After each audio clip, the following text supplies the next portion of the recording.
السلام علیکم ناظرین و سامعین، میں آج کے سامنے جو کہانی پیش کر رہا ہوں اس کا عنوان ہے عزت کا سوال۔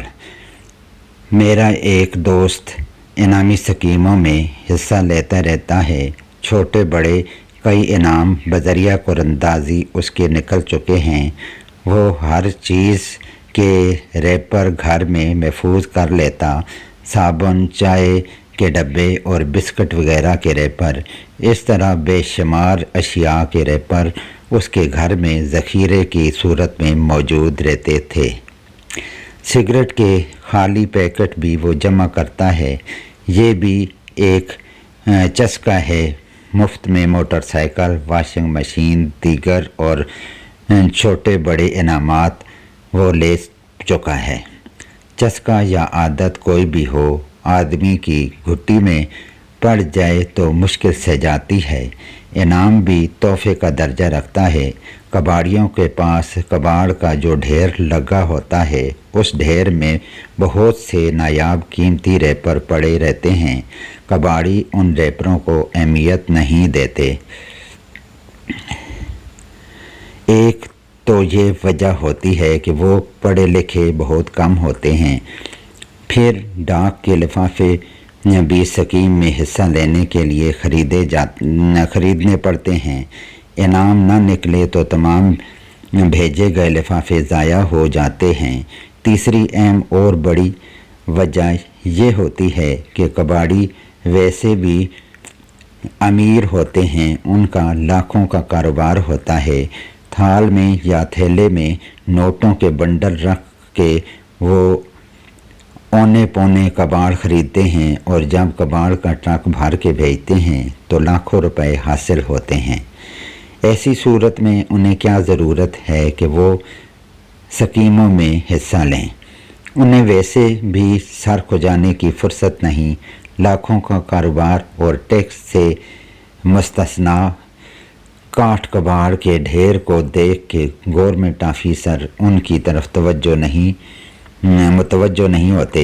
حالانکہ کاروباری نقطہ نظر اور کروڑوں کی آمدنی کو مد نظر رکھا جائے تو کباڑیوں پر ٹیکس لاگو ہوتا ہے۔ خیر، یہ تو حکومت کا کام ہے۔ بہرکیف ان کے میلے کچیلے لباس ان کی غربت کی عکاسی کرتے ہیں، اس لیے ابھی تک وہ ٹیکس سے بچے ہوئے ہیں۔ کباڑی صاف ستھرا لباس بھی پہنتے ہیں۔ بات کباڑ پر ختم ہوتی ہے کہ کاٹھ کباڑ اور نوٹوں کے انبار کب ٹیکس کے لیے ان کی توجہ دے گی۔ ہماری سرکار ایک روز موسم بڑا سہانا تھا، ٹھنڈی ٹھنڈی ہوا چل رہی تھی۔ میں اور میرا دوست ایک سڑک کنارے مٹر گشت کرتے ہوئے سیر کے انداز میں چلے جا رہے تھے۔ چوک بازار سے پہلے دکانوں کا سلسلہ شروع ہوا تو چند کباڑیوں کے اڈے نظر آئے۔ سڑک کے ایک کنارے 2 کباڑیوں کے گودام تھے، دوسری طرف 3 اڈے تھے۔ کاٹھ کباڑ کا بیوپار جاری تھا۔ چھان، بورا، ردی کاغذ لینے والے چند ٹھیلہ بان کباڑ توڑ رہے تھے۔ کباڑی کرسیوں پر براجمان تولے گئے سامان کا حساب کر کے رقوم ادا کر رہے تھے۔ ایک جگہ کباڑ کا بڑا سا ڈھیر پڑا تھا، اس کے اوپر معروف کمپنی کا چائے کا خالی ڈبہ پڑا تھا، بالکل نواں نکور فریش، جس کی قیمت غالباً 190 روپے تھی۔ اس طرح کے نئے ریپر میرے دوست کے لیے کسی نعمت سے کم نہیں ہوتے تھے۔ جب کوئی کمپنی بذریعہ قراندازی انعامات کا اخبارات، رسائل، ٹی وی کے ذریعے اعلان کرتی، میرا دوست فوراً گھر میں موجود ریپروں یا ڈبوں پر نام، پتہ، شناختی کارڈ نمبر، موبائل فون لکھ کے ڈراپ باکس میں ڈال دیتا تھا۔